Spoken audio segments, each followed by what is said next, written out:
खरात प्रकरणी एसआयटीचा कसून तपास।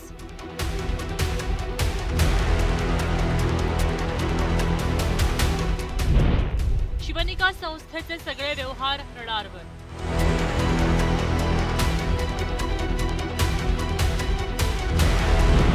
रुपाली चाकणकरांनाही एसआयटीकडनं समन्स।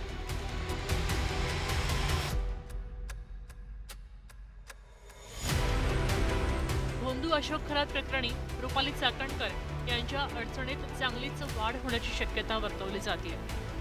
आधी महिला आयोगाच्या अध्यक्षपदाचा राजीनामा द्यावा लागला, त्यानंतर राष्ट्रवादीच्या महिला प्रदेशाध्यक्ष पदावर पाणी सोडावं लागलं। आता एसआयटीनं त्यांना समन्स बजावले आहेत अशी माहिती विश्वसनीय सूत्रांकडून मिळते। त्यामुळे अशोक खरात या व्यतिरिक्त या प्रकरणी पहिल्यांदाच राजकीय व्यक्तीची चौकशी होऊ शकते। रुपाली चाकणकर यांनी राजीनामा दिला त्याआधीच मुख्यमंत्री आणि महाराष्ट्राचे पोलीस महासंचालक या दोघांची भेट घेतली होती आणि त्याच वेळेस निष्पक्ष चौकशीची मागणी सुद्धा त्यांनी केली होती आणि त्यानंतर राजीनामा दिला। पण त्याच वेळेस ही गोष्ट स्पष्ट झाली होती की महिला प्रदेशाध्यक्षपदाचा सुद्धा राजीनामा त्याला द्यावाच लागणार।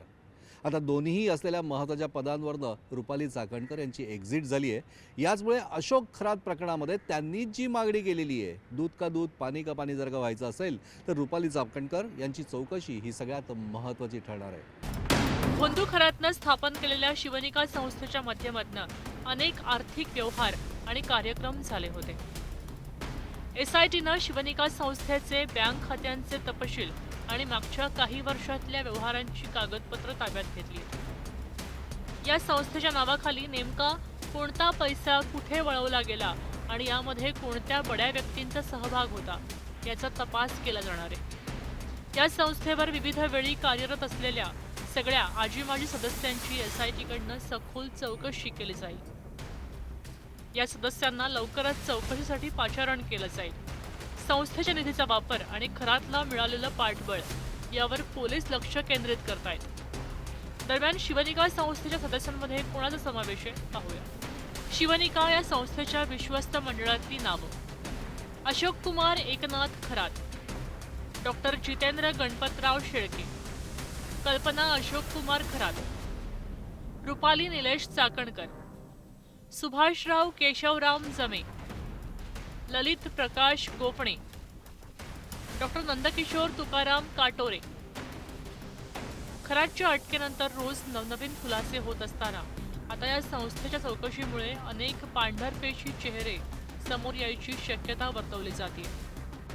महिलांचं युवतींचं वेगवेगळ्या लैंगिक शोषण केल्याने अशोक खरात जरी चर्चेत आला असला, घृणास्पद कृत्य केलं म्हणून अशोक खरात जरी चर्चेत आला असला तरी अशोक खरातच्या आरोपांची मालिका फक्त इथपर्यंत थांबत नाही, तर वेगवेगळ्या राजकीय नेते, राजकारणी आणखीन त्याचबरोबर वेगवेगळ्या प्रकारचे सरकारी अधिकारी यांच्यासोबत असलेल्या त्याच्या संबंधातनं जे त्याचं नेक्सस तयार झालं होतं, या माध्यमातून अनेक वेगळ्या प्रकारचे आर्थिक गुन्हेसुद्धा या पूर्ण प्रकरणात झाले असावेत अशा प्रकारचा अंदाज आणि संशयसुद्धा एसआयटीला नक्कीच आहे। त्यामुळे या सगळ्यांची चौकशी ही क्रमप्राप्त आहे।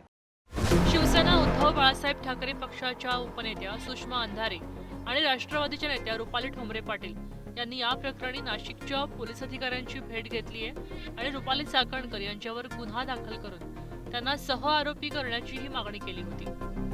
यामुळे पोलिसांवरच्या विशेषतः या प्रकरणाचा तपास करणाऱ्या विशेष तपास पथकावरचा दबाव वाढला होता।